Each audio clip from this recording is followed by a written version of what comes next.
আমাদের ঈমান আনার আগে কাজ হচ্ছে তগুত ছাড়া। আর তগুত কি এটা অনেকে জানে না। তগুত মনে হয় যে মিনি সিটি বাজারে কিনতে পাওয়া যায় না। তগুত কি মিনি সিটি বাজারে কিনতে পাওয়া যায়? তগুতটা আগে আপনাকে পরিচিত হওয়া লাগবে, এটা জানা লাগবে, জানার পর এটা ছেড়ে দেওয়া লাগবে। এক নম্বরে নবীজি বলেন, এই পৃথিবীর ময়দানে তগুত হচ্ছে তারা যারা অহংকার করে। বলেন তো, অহংকার মানুষের ভেতরে ছিল না ছিল না? কি হনরে হনুমান হয়ে গেছে, কাউকে পাত্তা দিত না, কিছু মনেই করতো না। রিমান্ডে আমি যে 10 দিন যে অফিসার গুলো পেয়েছিলাম, এ মানুষ ভাবতে এদের আমার কষ্ট লাগতো। আমার মতো একজন হুজুর মানুষের সাথেও যে আচরণ করতো, ও সাধারণ মানুষ পেলে কি করত? মুখের যা গালি আর সে ভেতরের অহংকার, কোথায় আজ তারা? আমার কাছে এখন মামলার আয়ু কল দিয়ে বলে, হুজুর মাফ করে দিয়েন। কিসের মাফ? আগে টাকা ফেরত দেন। যে টাকাগুলো নিয়েছেন আগে টাকা ফেরত দেবেন, এরপরে বলবেন মাফ করে দিয়ে। আপনাদেরকে আমি বাঁচার জন্য বলছি, কুষ্টিয়াতে যেহেতু থাকতে পারি না, 1 মাস 1.5 মাস পরে একদিনের জন্য আসি, আবার চলে যাওয়া লাগে। যে চাই আপনাকে বলুক, আমি যা বলছি আপনি যদি কোরআন হাদিসের সাথে মিলিয়ে না পান, আপনি আমারে কোনোদিন আসলে ধরে বলেন যে এটা মেলেনি। এই 15.5 বছরে যার উপরে যতটুকু অত্যাচার করেছেন, জুলুম করেছেন, অধিকার নষ্ট করেছেন, যদি এখন শুধু আস্তাগফিরুল্লাহ পড়ে মাপ পেতে চান, জীবনেও মাপ পাবেন না। আগে তার কাছে যাবেন, তার ক্ষতিপূরণ দেবেন। কথা বুঝতেছেন? আপনার কারণে যদি এলাকায় কেউ ব্যবসা বাণিজ্য করতে না পারে, আপনার কারণে যদি উপরের কোনো প্রমোশন সে না পায়, আপনি মিথ্যা মামলা দিয়ে, মিথ্যা সাক্ষী দিয়ে তার জীবনটা নষ্ট করে থাকেন, আগে তার পরিবারের কাছে যে মাপ চাবে। ও যদি বলে আমার ক্ষতিপূরণ দেওয়া লাগবে, এই 15 বছরে এই ক্ষতি হয়েছে, আপনাকে তাই দেওয়া লাগবে। যদি মাপ পেয়ে জান্নাত পেতে চান, আর না হলে আপনার নামাজ, রোজা, হজ, এই যাকাত সব মাঠে মারা যাচ্ছে, কিচ্ছু কবুল হবে না। কিন্তু এই বাস্তব কথাগুলো তুলে ধরতে চায় না। আমার তো আর ইমামতি নেই আপনার মতো, আমার ইমামতি চলে যাবে। কারণ আমি যেখানে ইমামতি করি, আমাকে ডেকে নিয়ে তারা করায় আকিস গ্রুপে। আমি আকিস গ্রুপের মেন মসজিদের এখন খতিব। আর আপনারা ইমামতি করেন এই যেসব কমিটির কাছে বাধা থাকে, এই জন্য এই সঠিক কথাগুলো বলতে চায় না। বলে আস্তাগফিরুল্লাহ পড়লেই সব মাফ হয়ে যাবে। মাফ হয়ে যাবে মানে? আমার বাবার কাছ থেকে যে টাকাগুলো নিল, আমার 3টা বছর জেলের ভেতরে রেখে দিল, এতে আমার বাবা মা কষ্ট পেয়েছে না? আমার স্ত্রী, আমার ওই মেয়ে 2টা, আমার হিতাকাঙ্ক্ষী যারা, এরা কষ্ট পায়নি? এদের কষ্ট দিয়ে আপনি আল্লাহর কাছে মাফ চাবেন? আপনি কি দোষ আল্লাহর কাছে করেছেন? বাংলাদেশে মানুষ টাকা মেরে খায়, জমি জায়গা ফাঁকি দেয়, আর কাবা শরীফের দেওয়াল ধরে বলে আল্লাহ আমারে মাফ করে দেন। এটা পাগল। তুই দোষ করলি বাংলাদেশে, আর কাবা শরীফে মাফ চাবি মানে? মাফ চাওয়ার নিয়মই তো জানি না। অপরাধ যেখানে, মাফ চাবেন সেখানে। এই নিয়মটা বাংলাদেশে নেই। এরা আন্দাজে চলে যায় শুধু 6000 কিলোমিটার দূরে কাবা শরীফে। এত টাকা খরচ করে না যেয়ে যার কাছে অপরাধ করেছিলেন টাকাগুলো তারে দিন। কি কথা বলছেন না? বাংলায় বলছি। এই কথাটা ওনারা বললে হয়তো ঘুরিয়ে বলবে, নাই তো ওনার ইমামতি চলে যাবে। এখন আর ইমামতি যাওয়ার কোনো কাজ নেই। আমরাই মানুষকে ইমামতি করাবো। এই কথা বলে না কেন? সময় এসে গেছে ইনশাল্লাহ। বাংলাদেশে আগস্টের 5 তারিখের আগের জরিপ আছে, ইন্টারন্যাশনাল জরিপগুলো দেখবেন। মাত্র 100 জনের 15 জন মানুষ চাইতো এদেশে ইসলাম কায়েম হোক। এই যে 3.5 মাসের ব্যবধানে আজকের জরিপ দেখেন সকালবেলা ইন্টারনেটে, 100 জনের 58 জন মানুষ চাচ্ছে এই দেশে ইসলাম কায়েম হোক। 15 থেকে 100 জনের ভেতরে 58 জন চলে এসেছে। আপনি আর কিছুদিন যেতে দেন, মানুষ যেভাবে ইসলামের দিকে ঝুঁকতেছে, মানুষ এখন আর আগের মতো ওইভাবে মানে আগস্টের 5 তারিখের আগে নেই। এখন অলরেডি ডিসেম্বরের 28 তারিখ চলছে। আর 2 দিন পরে সালই পাল্টিয়ে যাবে, তখন শুরু হবে নতুন বছর। আমরা চাই নতুন বছর যেন বাংলাদেশটা কোরআন দিয়ে শুরু হয়। কথা বলেন ঠিক কিনা? হবে ইনশাআল্লাহ। আমরা বিশ্বাস করি হবে। কোরআনের পাখি আল্লামা দেলাওয়ার হোসাইন সাইদি রহমতুল্লাহ আলাইহি জীবনে যতগুলো স্বপ্ন দেখেছিলেন আল্লাহ একটা স্বপ্নকেও মিথ্যা প্রমাণ করে নাই। প্রতিটি স্বপ্ন তার দেখিয়েছেন বাংলাদেশে। বলেছিলেন যে জালেমরা এদেশে ইঁদুরের গর্ত পাবে না, আপনি দেখেন ইঁদুরের গর্ত পাবেন না। আমি কয়েকদিন আগে মালয়েশিয়া, সিঙ্গাপুর, থাইল্যান্ড, সময় ইন্দোনেশিয়া বহু দেশে গিয়েছিলাম। যেই দেশে যায় দেখি জালেম দুইজন হোটেলে বসে আছে। কি আপনি? বলে হুজুর আমি আগেই পালিয়েছি। যতগুলো দেশে গেলাম আকিস গ্রুপ থেকে আমার তো এক একবারে নিয়ে যায় প্রায় 37টা দেশে, 40টা দেশে নিয়ে যায়। যেখানে যায় হোটেলে ওঠা লাগে, হোটেলে উঠে দেখি শয়তান বসে আছে। কি আপনি কোথায়? বল আমি আগেই চলে এসেছি, আমি একটু আশ পেয়েছিলাম যে ঝামেলা হতে পারে, যেন আগেই পালিয়েছি। বললাম আপনার সেই সাহেব পাড়া কই? মালয়েশিয়াতে সাহেব পাড়া বানিয়েছে, কানাডায় বানিয়েছে বেগম পাড়া। বলতো তালা লাগানো, ওখানে গেলে জনগণ আবার পিটাবে। সিঙ্গাপুরে একই অবস্থা। থাইল্যান্ডে অনেক শয়তান যেগুলো চরিত্র খারাপ ওখানে যায়, সব হাফ প্যান্ট পরা মানুষ তো, ওরা যে ওলার পালাট কাজ করতে যায়। এখন আর কাজ করার জন্য সে শরীরও ওঠে না, কারণ এখন তো এখান থেকে আর টাকা মারিং কাটিং হয় না। এক এক বছরে 42,000 কোটি টাকা করে আপনি পাচার করেছেন। দেশটা বহু আগে দাঁড়িয়েছে তো, বলেন আপনি বিবেক দিয়ে। 52 না কি 42,000 কোটি এক এক বছরে পাচার হয় এই দেশ থেকে। এ পাচার যদি রোধ করা যায় বাংলাদেশ থেকে, আর চাঁদাবাজি বন্ধ করা যায়, এ দেশটা এমনি দাঁড়িয়ে যাবে। আমি একেবারে খাঁটি কথা বলছি। এদেশ থেকে শুধু পাচার রোধ করেন আর শুধু চাঁদাবাজি বন্ধ করে দিন, তাহলে মানুষ থাকবে দেশের শান্তিতে আর দেশটা দাঁড়িয়ে যাবে। 2 দিন আগে আমরা হেলিকপ্টারে করে ওনার মাহফিল ধরতে পারবো না, ভাড়া করে বলছে চলেন আপনারে পৌঁছিয়ে দেই। ওনারা আমারে নিয়ে আসছিল সেই পটুয়াখালী থেকে রংপুর, বিশাল ডিস্টেন্স। যাওয়ার সময় তো সব দেখা যায়। পাইলটকে বললাম একেবারে নিচে নামান, অন্তত বিল্ডিং এর যেন বেঁধে না যায় এরকম ভাবে যান। আমারে বলছিল পাইলট যে এই যে দেখেন এই প্রতিষ্ঠানগুলো এখনো তৈরি হয়নি, অনেকগুলো জেলা তো পার হওয়া লাগে, প্রায় 13-14টা জেলা পার হওয়া লাগে। যতগুলো জায়গা দেখলাম আমারে বলছিল হুজুর আমি তো রাষ্ট্রের কাজ করি, বহু শয়তানকে আমি বহন করি। এই দেশে যত টাকা পাচার হয়েছে, টাকাগুলো যদি শয়তানরা পাচার না করে এই দেশে কাজে লাগাতো, এরকম বড় বড় ফ্যাক্টরি তৈরি করতো, 36 লাখ যুবক এই দেশে এখন শিক্ষিত বেকার পড়ে আছে, এদের কর্মসংস্থান তৈরি হতো, এরা বাইরে যে সৌদি আরবে রাস্তা ছাড়ি দিত না। আর যারা আজ পালিয়ে গেছে এদের পালানো লাগতো না, এরা মরণ পর্যন্ত এদেশের দায়িত্বে থাকতে পারতো যদি অন্তত টাকাগুলো পাচার না করতো। চিন্তা করেছেন 32,000 কোটি টাকা লাগে পদ্মা সেতুর মতো ব্রিজ বানাতে, তাও তো 3 বারের বাজেট। সরকারি হিসাবে যদি আন্তর্জাতিক ভাবে কেউ হিসাব করে সর্বোচ্চ 12,500 কোটি টাকা লাগবে পদ্মা সেতু বানাতে। সেখানে 3 বার বাজেট করে করে বাকি টাকাগুলো আল্লাহর ওলিরা সব খেয়ে ফেলিস। আর প্রতি বছরেই পাচার হয় 42,000 কোটি টাকা। পদ্মা সেতু প্রতি বছরে বছরে বানানোর পরও আরো টাকা থেকে যেত। এক দরবেশ সেই 36,000 কোটি টাকা মারিং কাটিং করেছে। ইসলামী ব্যাংক থেকে 80,000 কোটি টাকা ওরা চুরি করেছে। 80,000। নিজে তো জাতির জন্য কিছু করতে পারে না, একজন করেছে সেইটা ধ্বংস করেছে। নিজে কিছু করেন তো মেধা দিয়ে।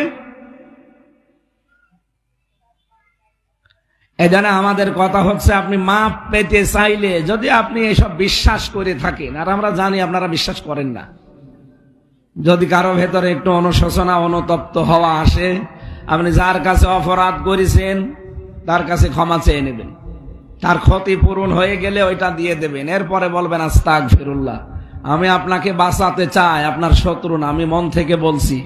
আল্লাহ আমাদের মেনে নেওয়ার তৌফিক দেন, বলেন আমিন। কোরআনে কারিমের সূরা আহজাব 72 নম্বর আয়াতটা আমরা পড়েছি।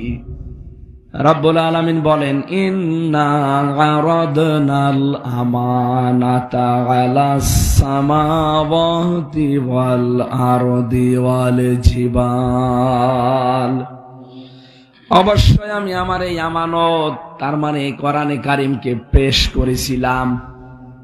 আমি দিতে চেয়েছিলাম আকাশের উপরে, জমিনের উপরে, পাহাড়ের উপরে। এত বড় বিশাল সৃষ্টি কেউ নিতে রাজি হয়নি। ফা বাইনা আইয়াহমিলনাহা, তারা এটা বহন করাকে অস্বীকৃতি জানিয়েছে।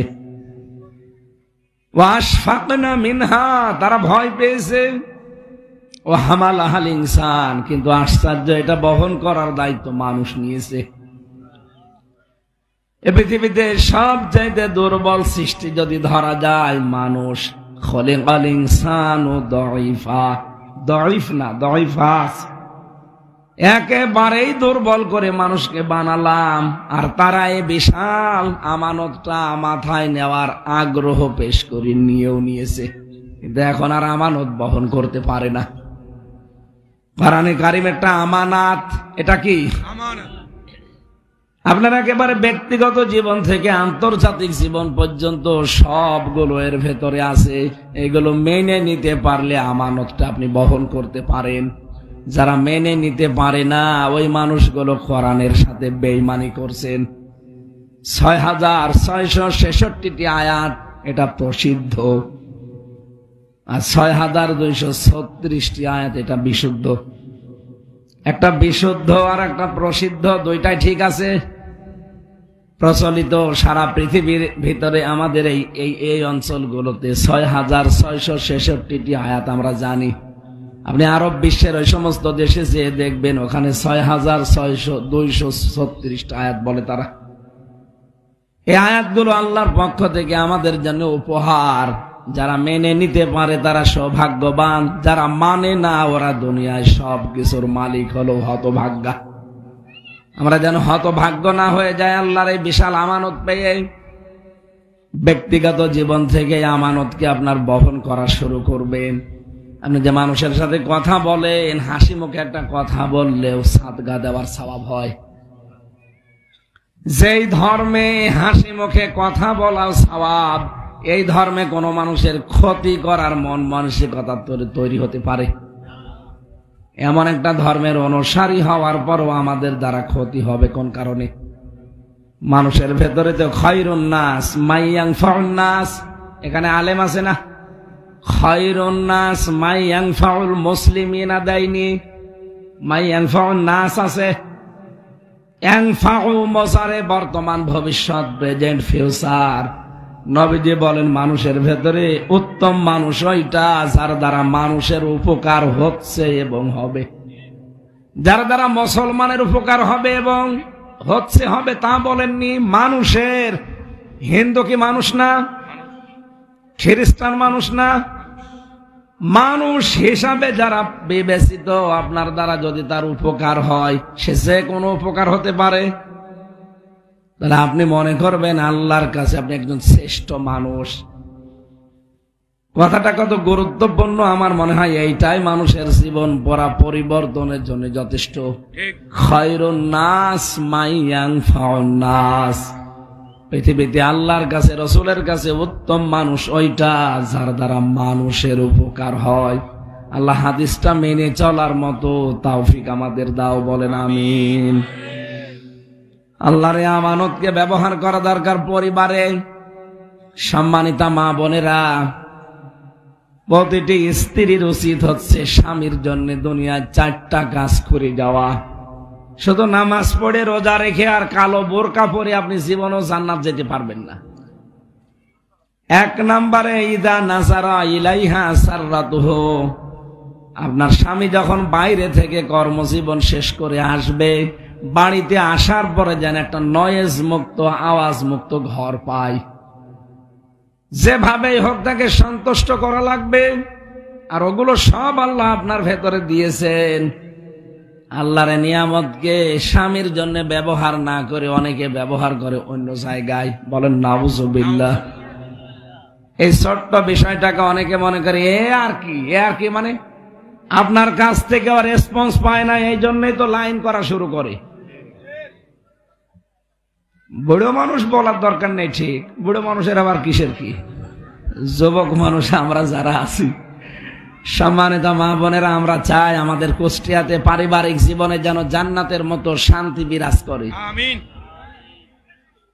দেখেন তো এই কয়েকদিনে এই যে হরিপুর থেকে শুরু করে এই টাকিমারা, এরপরে মজমপুর, এই বড় বাজার, এই আশপাশে প্রায় এই ৬-৭ দিনের ভেতরে ৮-১০ জন মহিলা নিজের ছেলে মেয়ে ফেলে দিয়ে অন্য জনের সাথে তার বাড়িতে এসে বলছে আমারে মেনে নেন।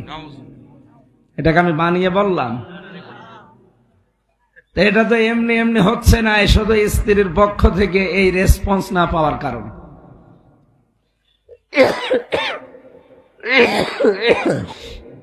প্রশ্ন আসতে পারে, তাহলে আপনি পরকীয়া প্রেম করতে উদ্বুদ্ধ করছেন না? ওইটা তো হারাম। আজকে থেকে 2টা ঔষধ গ্রহণ করা লাগবে প্রত্যেকের। সূরা নূরের 30 নম্বর আয়াতটা, কুল্লিল মুমিনিনা ইয়াগুদ্দু মিন আবসারিহিম ওয়া ইয়াহফাযু ফুরুজাহুম। হে নবী, মুমিন পুরুষদেরকে বলেন তারা যদি বেগানা কোনো মহিলাকে দেখে, সে যেই হোক, সঙ্গে সঙ্গে যেন নিজের চোখকে নিম্নগামী করে। 2 নম্বরে নিজের লজ্জা স্থানকে হেফাজত করা, নিজের স্ত্রী বাদ দিয়ে কোন মহিলা কামনা করাই জায়েজ নেই। আমার মনে হয় এই 2টা যদি আমরা মানতে পারি মাত্র 15 দিন, আপনি হিসাব করে মানেন, 15 দিনের পরে আপনার জীবন পাল্টিয়ে যাবে। নিজের স্ত্রী বাদ দিয়ে অন্য কাউকে দেখলে আপনার রাগ হবে। আজ বহু মানুষ এরকম মোবাইলে মেসেজ পাঠায়, হুজুর নিজেরটা আর ভালো লাগে না, কতদিন খাবো? কতদিন খাবেন মানে? আপনি যদি এই কথা বলেন তো ও তো এটা বলবে যে এ ছাতা আর কতদিন। এটা তৈরি হয় এই কারণে, কারণ এই চোখটা উল্টা পাল্টা, যেখানে নজর দেওয়া দরকার ওই জায়গায় দেয় না। মা বোন যারা এসেছেন, নামাজ রোজার কথা আমি বলি না, কারণ এগুলো মুসলমান তো মাস্ট বি করাই লাগবে। মুসলমান যদি নামাজ না পড়ে ও আর মুসলমান থাকে না। একটা কাফের আর মুসলমানের পার্থক্য তো এটা যে আজান হলে ও মসজিদে যাবে আর কাফের যাবে তার নিজের জায়গায়। তা আপনিও যাও, ও তাতে ও জীবনে আপনার ধর্মে আসবে। আপনার আচরণ দেখে অন্তত একজন মানুষ যেন মনে করে, না আমি যাচ্ছি, আজান হয়ে গেছে, আমার একটা পরিচয় আছে, আমি একজন মুসলিম, আর ওর পরিচয় নেই। এই জন্য আমরা আশা করছি, আমি নামাজের কথা রোজার কথা বলতে চাই না বেশিরভাগ। আমি জানি যে মুসলমানের কাছে এই কথা বলা ঠিক না, এ তো নামাজ পড়ে না, ও কিসের মুসলমান? বলা দরকার তো কাফেরদের কাছে। এই জন্য ভারত সহ অন্যান্য দেশে, সিঙ্গাপুরে 100 জনের 95 জন অমুসলিম, মাত্র 5 জন মুসলমান। বাইরের যতগুলো দেশে গেছি পৃথিবীতে মুসলমানের সংখ্যা বাংলাদেশে মানে পার্সেন্টেজ হিসাবে অন্যান্য দেশের মুসলিম দেশগুলো বাদ দিলাম, অন্যান্য যে অর্ধেক ধর্মীয় দেশ আছে তার ভেতরে বাংলাদেশ সবার উপরে, সে নামে হোক আর কামে হোক। এই জন্য মুসলমানরা, আমরা যারা এসেছি, মা বোনেরা, নামাজ রোজা করবেন। কালো বোরকা এটা আপনার দায়িত্ব, মাস্ট বি, পড়া লাগবে আপনাকে হেফাজতের জন্য। আমি বলছিলাম যে তগুত ছেড়ে দেওয়ার জন্য যে সমস্ত কাজ করা লাগে তার ভেতরে 1 নম্বর অহংকার ত্যাগ করা লাগে, 2 নম্বরে যৌনতা ত্যাগ করা লাগে। নিজের গোপন অঙ্গগুলো যারা মানুষকে দেখিয়ে শান্তি পান, আপনি মনে করবেন আপনাকে শয়তান দখল করে ফেলিস। আমি এখন যদি বাড়িতে যাওয়ার পরে, এই যে 6 রাস্তার মোড়ে আমার বাড়ি, ঘরে ঢোকার পরে যদি ম্যাডামকে সালাম দিয়ে বললাম কেমন আছেন, ও যদি বলে কুকুরের বাচ্চা, ভালো লাগবে আমার? কথা বুঝতেছেন? আমি ওরে সালাম দিলাম, ও আমারে বলছে কুকুরের বাচ্চা, আমার ভালো লাগবে না রাগ হবে? না না, জ্ঞানী মানুষ হলে রাগ করার কথা না। চিন্তা করবো যে একটা শিক্ষিতা মেয়ে, অনার্স মাস্টার্স করা, এরপরে আলেমা, ভালো ঘরের মেয়ে, একটা আলেমের মেয়ে, তো এতদিন কোনোদিন চোখের উপরে চোখ তুলে কথা বলে না, আজকে হঠাৎ শুকুরের বাচ্চা গালি দিল, এরে মনে হয় জিনে ধরিস। কিসে ধরিছে? তাছাড়া তো এই আচরণ করার কথা না। একটা স্বাভাবিক মেয়ে অস্বাভাবিক হয়ে গেলে আপনার যেমন মনে হয় জিনে ধরেছে, আপনি যদি সত্যিই নিজের অঙ্গ প্রত্যঙ্গ মানুষকে দেখিয়ে মনে করেন যে ভালোই লাগছে, আপনি মনে করবেন শয়তান আপনাকে দখল করে ফেলেছে। এরকম মানুষ এনএস রোডে পাওয়া যাবে না তো? ওগুলো ইমানদার বলা হয়, আবার নামাজ পড়ে কি রোজা রেখে কি। 3 নম্বরে অপচয় করা, যতটুকু লাগবে অতটুকুর বাইরে যদি কেউ কিছু করে মনে করবেন সে নিজেই শয়তান হয়ে গেছে, ও আর মানুষ নেই।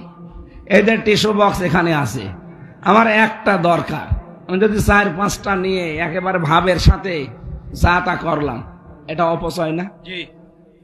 এ কথা বলছেন না কেন? আপনি কিছু ছোট বিষয় মনে করেন যে 4 আনার টিস্যু আর কি, 4 আনা মানে আপনি একটা টিস্যু এখন বানাতে কত সময় লাগবে আপনি জানেন? পৃথিবীর প্রতিটি নিয়ামতের পেছনে আপনার কোনো হাত নেই। যিনি দিয়েছে তিনি বারবার বলছে আমি খালি ইন্নাল মুবাজ্জিরিনা কানু ইখওয়ানা শায়াতিন। পৃথিবীতে একটাই অপরাধ আছে যেটা করলে মানুষ শয়তানের ভাই হয়ে যায়, তার নাম অপচয়। তার নাম কি? কত সূক্ষ্ম বিষয় এটা, আল্লাহ নিজে ফতোয়া দিয়েছেন, নিজে ভঙ্গ করেন না, নিজে দেখিয়েছেন। মানুষের ভেতরে যে পিত্তরস তৈরি হয়, এটা সবচাইতে দামি জিনিস খাবার হজম করার জন্য। বিজ্ঞান এখন প্রমাণ করছে মানুষ খাবার খেলে এর খাবারের নির্যাস দিয়ে তৈরি হয় এই রসটা। কিছু টয়লেট হয়, কিছু প্রসাব হয়, কিছু বীর্য হয়, কিছু রক্ত হয়, কিছু এগুলো শরীরের ভেতরে ছড়িয়ে যাচ্ছে। আর কিছু জিনিস দিয়ে পিত্তরস তৈরি হয় খাবারের যেটা নির্যাস, ওইটা দিয়ে। যতক্ষণ পেটে খাবার থাকে ততক্ষণ ওটা ফোঁটা ফোঁটা পড়তে থাকে, যত তাড়াতাড়ি হজম হয়ে যায়। যখন আপনার পেটে খাবার থাকবে না, ওটা আর পড়বে না, অটোমেটিক বন্ধ হয়ে যাবে। আল্লাহ বলেন আমি নিজে বন্ধ করে দেই। সুবহানাল্লাহ বলতে পারেন না? আল্লাহ কত সতর্ক, অপচয় হবে না এই কারণে। আর আমরা আন্দাজে যেখানে 2 টাকা খরচ করলে হয়ে যায়, উনি ভাব দেখাতে গিয়ে সেখানে খরচ করে 10 টাকা। যখন ওই 2 টাকাও থাকবে না তখন টের পাবেন। এই জন্য আমাদের উচিত এই যে কাজগুলো বলছি, অপচয় করা, যৌনতা ছড়ানো, অহংকার করা, এগুলো মানুষের কাজ না, এগুলো শয়তানের কাজ। কোন মানুষ যদি এই কাজ করে ফেলে, সে যেন চিন্তা ভাবনা করে যে আমি আর মানুষ নেই, আমি একটা শয়তান হয়ে গেছি। তাহলে মা বোন যারা এসেছেন, আপনার প্রথম কাজ, স্বামী বাইরে থেকে আসলে আপনি ইবাদত মনে করে তার কাছে এগিয়ে যাবেন, সালাম দেওয়া, অভ্যর্থনা জানানো, তাকে খুশি করা। 2 নম্বরে ওয়াইদা গাবা আনহা হাফিজাতুহু, ও যখন বাইরে চলে যাবে তখন নিজেকে হেফাজত করে রাখা লাগবে। অথচ অনেকে দেখি অন্যের সাথে তখন আবার লাইন করার সুযোগ পায়। এটা শহরে বেশি হয় না? স্বামী বাইরে কর্মজীবনে চলে গেলেও মনে হয় দিন পেয়েছে, উল্টা পাল্টা মোবাইলে যাত্রার সাথে গল্প করে। না, এটা জায়েজ নেই, হারাম, হারাম এবং হারাম। মেয়েদের মোবাইলে কথা বলার লিমিট আছে, কার সাথে কোন আওয়াজে কথা বলবেন। শুধু 14 জন পুরুষ মানুষ বাদ দিয়ে নিজের বাবা, নিজের ছেলে, আপন ছেলে, নিজের মেয়ের জামাই, নিজের বোনের ছেলে, এরকম 14 জন মানুষ আছে যাদের সাথে বিয়ে করা জায়েজ নেই। এই মানুষগুলোর সাথে কথা আপনি বলতে পারেন স্বাভাবিকভাবে। এছাড়া বাকি যদি কাবা শরীফের ইমামও কল দেয়, বড় মসজিদের হুজুরও কল দেয়, কথা বলবেন ঠিক, সত্য কথা, মিথ্যা কথা বলবেন না। কিন্তু ভাষা হবে রুক্ষ সূক্ষ্ম, এমন গরমে কথা বলবো না যেন মনে করে আল্লাহ এ তো মহিলা না, আজরাইল। আর যদি আপনি শাবনূরের কণ্ঠে শুরু করেন, ও তখন কিন্তু লাইন লাগাবে। এই কথা বলেন এখন, ও তো মানুষ, ওর ভেতরেও চাহিদা আছে, শয়তান তো আর বসে নেই। আপনি মনে করুন এত বড় কাবা শরীফের ইমাম, এরেও শয়তান ধরে। আরে কাবা শরীফের ইমাম, নবীজির সাহাবী হযরতে আবু বকর সিদ্দিক, জান্নাতের গ্যারান্টি পাওয়া মানুষ, উনি নিজের আপন মেয়ে হযরতে আয়েশার সাথে বসে গল্প করছিলেন। নবীজি দূর থেকে দেখে বললেন, আমি দেখতে পেলাম তোমাদের 2 জনের মাঝে একটা শয়তান বসে ওয়াসওয়াসা দেওয়ার চেষ্টায় আছে। আপনি ভাবতে পারেন, নবীজির স্ত্রী ওইটা, আর ওটা নবীর শ্বশুর, জান্নাতের গ্যারান্টি দুনিয়ায় থাকতে বেশি 1 নম্বরে। এরা বাপ মেয়ে গল্প করলে যদি শয়তান মাঝে বসে থাকতে দেখা যায়, আর আপনি ভাবির সাথে মনের সুখে গল্প করেন, কবে অঘটন ঘটে যাবে সেদিন টের পাবেন।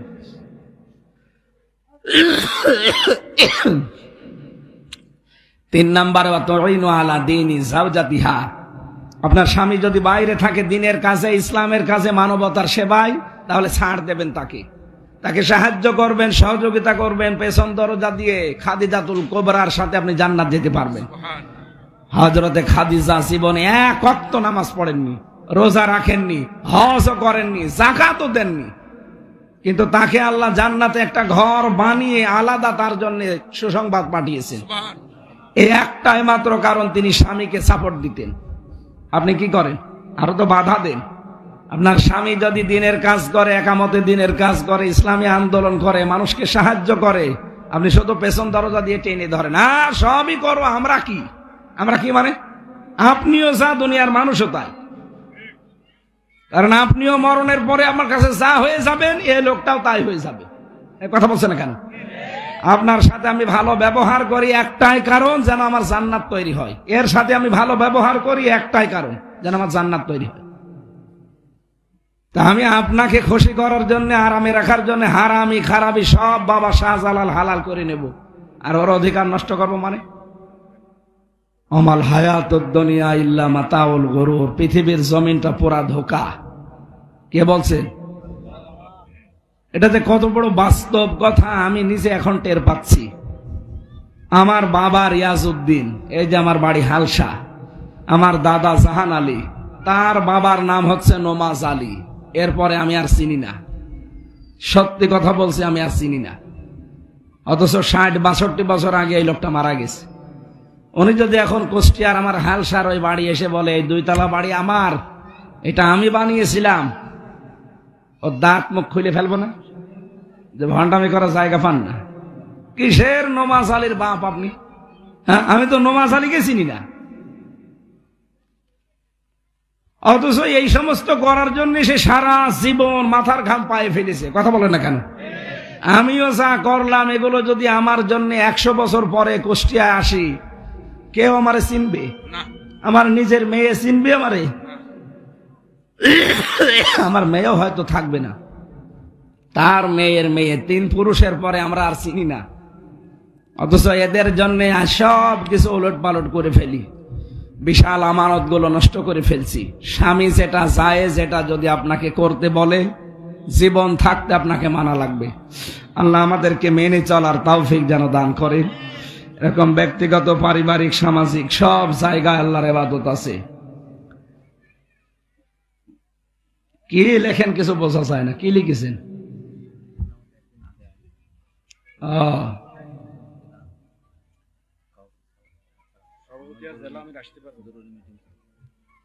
এখানে আসার কথা ছিল না?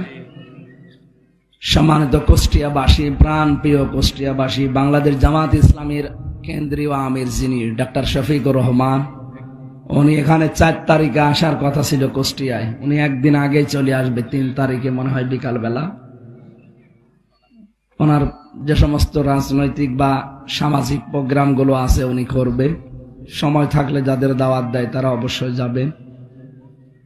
এখানে অনুষ্ঠানটা আজকে আমার থাকার কথা না, আমি থাকার কথা এখন নোয়াখালী। ওখানে দিনের বেলায় আমার মাহফিল আছে, আমি এখনই চলে যাব, না গেলে পাবো না।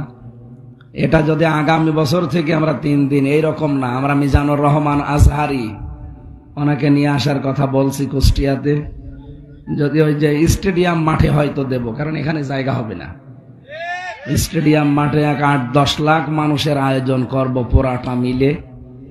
আমি চেষ্টা চালাচ্ছি এই 2 তারিখে বাংলাদেশ আকিজ গ্রুপের নাম শুনেছেন, যশোরে ওনার মাহফিল আছে, আমার সাথে দেখা হবে ওই দিন। ভাইকে আমি বললাম, মালয়েশিয়া গিয়েও বলেছিলাম, উনি রাজি হয়েছিলেন।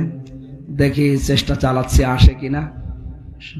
দেশে বেশি অনুষ্ঠান করবে না। কালকে আমার সাথে ছিল, কিন্তু আমি যেতে পারিনি। কালকে ছিল সেই কক্সবাজার পেকুয়া, আমার আবার ছিল এই যে পাটিকা বাড়ি, এই কারণে আমি যেতে পারিনি। ওনাকে বললাম যে কুষ্টিয়ায় এই যশোরে দেখা হলে ওই দিন দাওয়াত দেব মনে করছি। তো আপনারা এই মাহফিলটা আয়োজন করেছি এই এলাকার কিছু মানুষেরা, যুবক ছেলেপিলে যারা আছে, এরা একটা গানের অনুষ্ঠান না দিয়ে কোরআনের আলোচনার আয়োজন করে। এটা ভালো দিক না খারাপ দিক? তাআওয়ানু আলাল বিররি ওয়াত তাকওয়া, ভালো কাজে যেই করুক সাহায্য করবা, দল বেদল দেখা দেখির দরকার নেই, কারণ এটা আমার আখেরাত তৈরি হচ্ছে। এদের ভালো কাজ যেই করুক, ও যদি আপনার শত্রুও হয়, ভালো কাজ করলে সাপোর্ট দেবেন, আপনি সওয়াব পেয়ে যাবেন। আল্লাহ রাব্বুল আলামিন এই ভালো কাজে আমাদের এই কোরআন প্রচারে অর্থনৈতিক সাহায্য করার তৌফিক দিন। আমিন।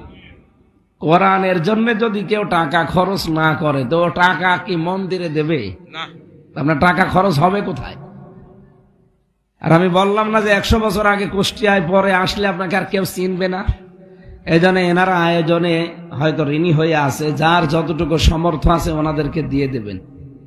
ওই যে যারা যাচ্ছে কয়েকজন, 2 টাকা হলেও মনে করবেন এটা আমার একটা ওসিলা করে দিলাম। যান। সুবহানাল্লাহ আলহামদুলিল্লাহ লা ইলাহা ইল্লাল্লাহ সুবহানাল্লাহ আলহামদুলিল্লাহ। মৃত মানুষের উদ্দেশ্যে দোয়া মাহফিলের তবারক খাওয়া যাবে কি? এই প্রশ্নের জবাবটা দরকার। একটা মানুষ মারা গেলে তার জন্য যে খাবারের ব্যবস্থা করা হয় এটার নাম হচ্ছে সাদাকা। এটার নাম কি? সাদাকা। সাদকার টাকা পয়সা মালামাল খাবে গরিব মানুষ। আপনি কি? আপনি পালসার গাড়ি নিয়ে যাচ্ছেন, আপনি কি ফকির? হ্যাঁ, আপনি 5 গাড়ি নিয়ে যাচ্ছেন মৌত খানা খেতে, আপনি ফকির? ওটা তো খাওয়ার দরকার, যে মানুষগুলো খাবার পায় না। এই জন্য মরা মানুষের জন্য কেউ যদি কোনো অনুষ্ঠান করেন ওইগুলোর হক গরিব মানুষের জন্য। এটা যদি কেউ খান আপনি গরিবের হক মেরে খাওয়ার গোনা হবে। আমি আশা করি এরকম কোন জায়গায় যাবেন না। অজু ছাড়া কোরআন ধরা যাবে কিনা এরকম একটা প্রশ্ন দিয়েছেন। অজু ছাড়া এটা তো 1-2 মিনিটের কাজ না, অনেক সময়ের প্রয়োজন। আমরা এখন আর সময় দিতে পারছি না, 9:30 বেজে গেছে। আমি না বেরোলে পাবো না। ওইটা 1 ঘন্টা কথা বলে ফেলেছি। আগামীতে আসলে আবার কথা বলবো। সর্বশেষ কথা আমার এবং গুরুত্বপূর্ণ পয়েন্ট এটা, যাদের বোন আছে মেয়ে আছে এদের ভাগ অনেকে শুধু জমি দিয়ে শেষ করে দেয় না। সাহাবায়ে কেরাম বাড়ির ঘটি বাটি থালা হাতে ভাড়ের হাড়ি পর্যন্ত ভাগ করে দিতেন। এটা যারা আজ না করে কায়দা কৌশল করে অপমানজনক অবস্থায় বলে তোমার হাড়িও দেব তাহলে আর আসবা না এ বাড়ি, আরে বেটা আসবে না মানে? এটা তার বাবার বাড়ি, আর ওইটা তো আল্লাহর নির্দেশ। এক ছেলে যা পাবে 2 মেয়ে তা পাবে। এ নির্দেশ কার? আপনি ইবাদত মনে করে এটা পালন করবেন। সারা জীবন যতদিন বেঁচে আছে তার সাথে ভালো ব্যবহার করবেন আখিরাত তৈরির জন্য। আল্লাহ তাওফিক দিন, আল্লাহুম্মা আমিন। লা ইলাহা ইল্লা আনতা সুবহানাক ইন্নী কুনতু মিনাজ জালিমিন। আল্লাহুম্মা ইগফিরলি ওয়ারহামনি ওয়াহদিনি ওয়াফিনি ওয়ারযুকনি ইয়া রাব্বাল আলামিন। আল্লাহ, আমি নিজে এখনো পর্যন্ত অসুস্থ হয়ে আছি, আর আমি এখন সফরে বের হচ্ছি। অসুস্থ সফরের মুসাফিরের দোয়া তুমি ফেরত দাও না। বড় আশা নিয়ে আমার প্রাণ প্রিয় জেলা, প্রাণ প্রিয় জায়গা কুষ্টিয়ার মানুষকে নিয়ে এই দিনের বেলা হাজারো কাজ আমাদের এখন আছে। তোমার নবী জানিয়েছে আল কাসিবু হাবিবুল্লাহ, যারা কাজ করে খায় এরা তোমার বন্ধু। কুষ্টিয়ারে মানুষগুলো এরা ডাকাতি করে না, চুরি করে না, এরা মানুষের সম্পদ আত্মসাৎ করে না, সব দেখি কাজ করে খাচ্ছে। যার কাজ নেই আল্লাহ তাকে একটা জায়েজ কাজের ব্যবস্থা করে দিও।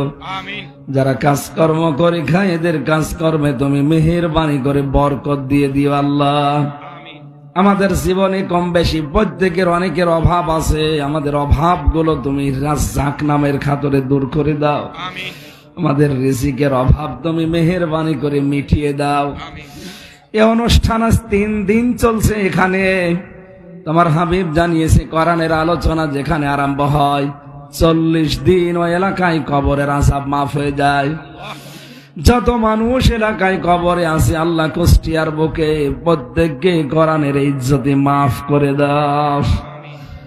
যে যতটুকু সাহায্যের জন্য অনুষ্ঠানে এগিয়েছে তাকে তুমি ওইভাবে সাহায্য করো। আমিন।